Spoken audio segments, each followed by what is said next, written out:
Hey Dan, just what was the team's reaction when you saw you had to wait for a while, obviously, and how's it? And congratulations, by the way.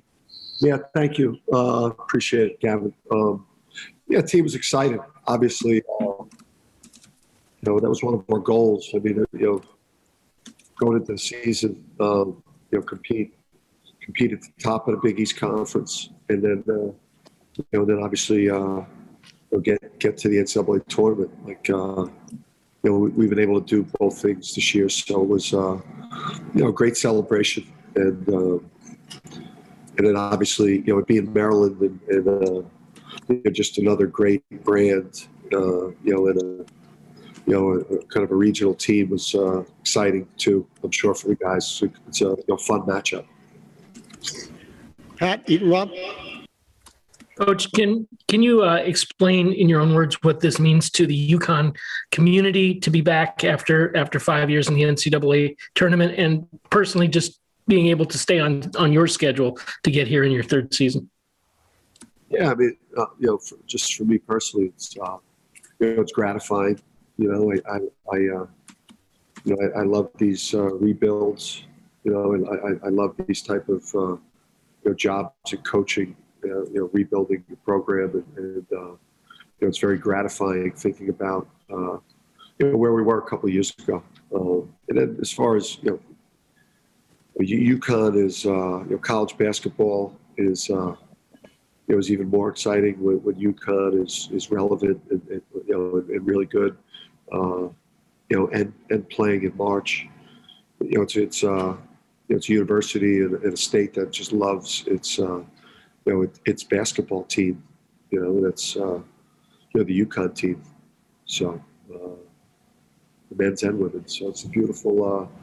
It's a beautiful moment to be back in it after 5 years or whatever. Charlotte. Hey Dan, you had talked about how Friday's loss could be a good learning opportunity. How are you seeing that? Just the team kind of take that in ahead of this week. Yeah, I mean that was a tough one. That was a tough loss. We obviously, you watch the film and that was probably just hanging over the group. Up until right before the selection show. That was a tough way to lose the other day. We watched it and we'll make adjustments, and I think the group is very confident though. To try to close out a game against a team of that caliber, without your point guard and with James, who is obviously, not himself with the full body cramps just the night before. So, we're confident that we can play well. Dave? What do you know about Maryland, Dan? Just from what you've seen maybe throughout the season, what do they bring to the table?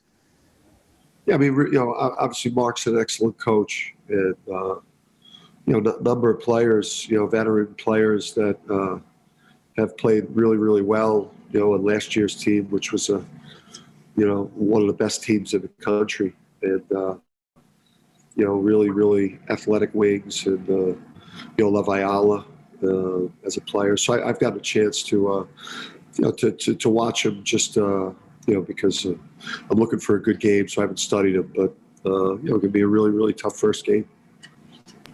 Tom? Yeah, Dan, first of all, how is RJ? Is there an update on his condition? Yeah, he's in a mild concussion, and he's in the he's in the protocol, and obviously the game on Saturday improves his chances. I just want to ask also, I know you commented at the time about that you liked the job John Gallagher was doing at Hartford. I imagine you're not surprised to see them in the position that they're in. Yeah, I mean, I thought they had a lot of good players, and obviously, really an older point guard who Tracy Carter, who was a real tough kid, and John's got unbelievable passion and enthusiasm and energy, and he's really built a fine program there. Neil? Yeah, and you talked about this a little bit over the weekend with James, and how much he's meant to the program just by coming there, and kind of the elite type player back at UConn. But how much do you think he wants to show what he can do in this tournament, in this event, and does that kind of further enhance his legacy?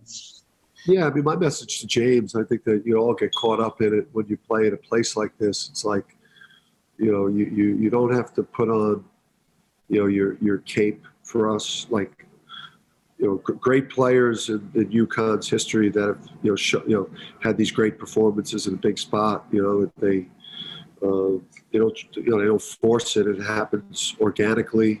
I think James has got to just kind of let the game probably come to him a little bit more, and not put that type of pressure on himself. When he dropped 40 on Creighton, he didn't go into that game, I'm going to get 40. It just, that's the way the game broke for him in terms of opportunities. So, James has done so much for UConn to, again, pre-book night, hooping at the level that he's hooped at. You were, this place was in shambles when he got here, and now we're getting a chance to enjoy the selection show. So couldn't be prouder of James. James is going to make some adjustments off the semifinal game the other night. Mike Crispino. Dan, what do you think the team learned about playing in a sudden death game like you played in the other night? And what do you think they can use going into another one of those, obviously against Maryland? Yeah, I mean, you got to play your role. I mean, and we got to stick to our identity as a team, which is, we rebound the heck out of the ball. We guard people. It all starts there for us, and then obviously we've got a number of places we can go with the ball offensively. James at the lead of that. So, what happened to us on the backboard is a huge reason why we lost the other day. It's really the singular reason that we lost was our inability to defensive rebound, which, when you have guys like Isaiah Whaley and Tyrese Martin, you shouldn't lose that way. So, we'll get back to our identity. And I think the experience of a game of that tension will serve us well on Saturday, because that game felt different for our team. Dan Barletta. Yeah, Dan, I'm just curious. What is this next week going to be like for your team? Because obviously you have to arrive in Indiana a few days early, and I don't think you guys play till Saturday. So what's kind of the week going to be like in preparation for the game? It's going to feel a lot like the Mohegan bubble. It's a pretty tight ship there. You won't be able to practice for a couple of days when you're in quarantine, and then you eventually just get to your regular game prep, with the exception of you only have limited time together. So, but regular, besides being in a bubble, it's pretty normal. We're pretty used to it. Gavin. Dan, what's kind of the journey been like for you from the day you were hired to get to this point where you're going to the NCAA tournament? So much has gone on. Yeah, I could write a book, man. What's that? Yeah, I couldn't even, man. Just, you never, it's like you pop the hood sometimes. It's worse what the car looks like. It's all those practices,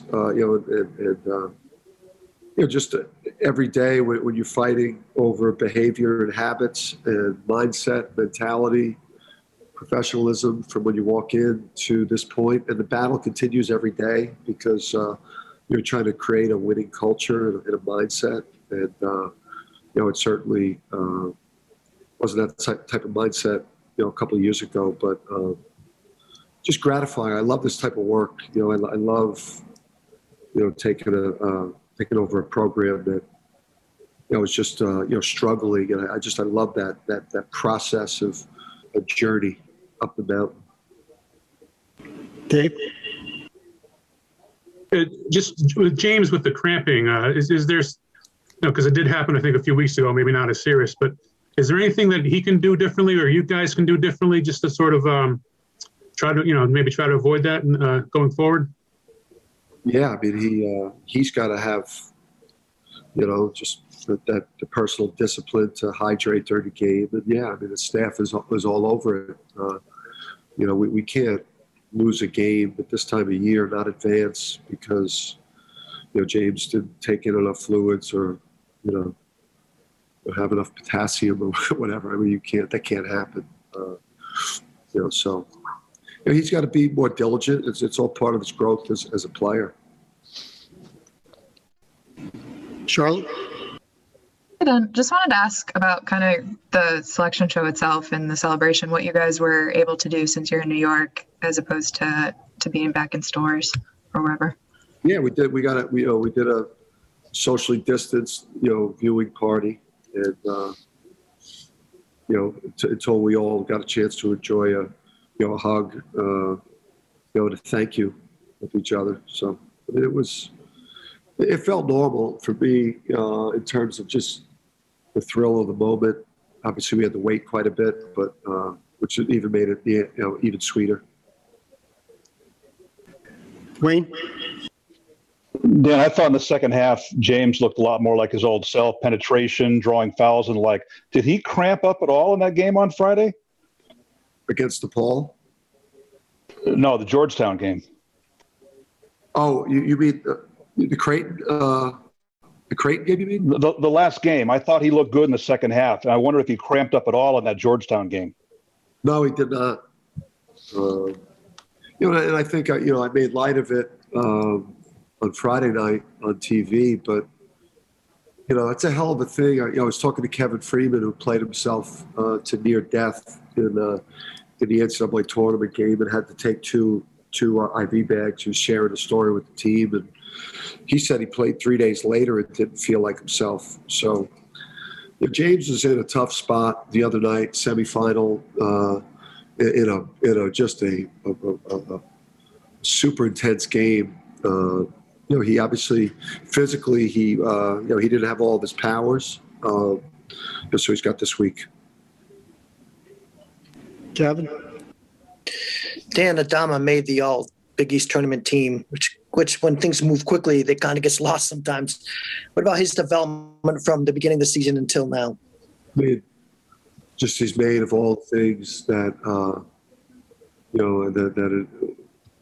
when an individual has all these great characteristics, it improves the organization so much. So obviously you see the tangible things, the rebounding and scoring in the paint and his physicality, and it killed us the other night not to have him in there.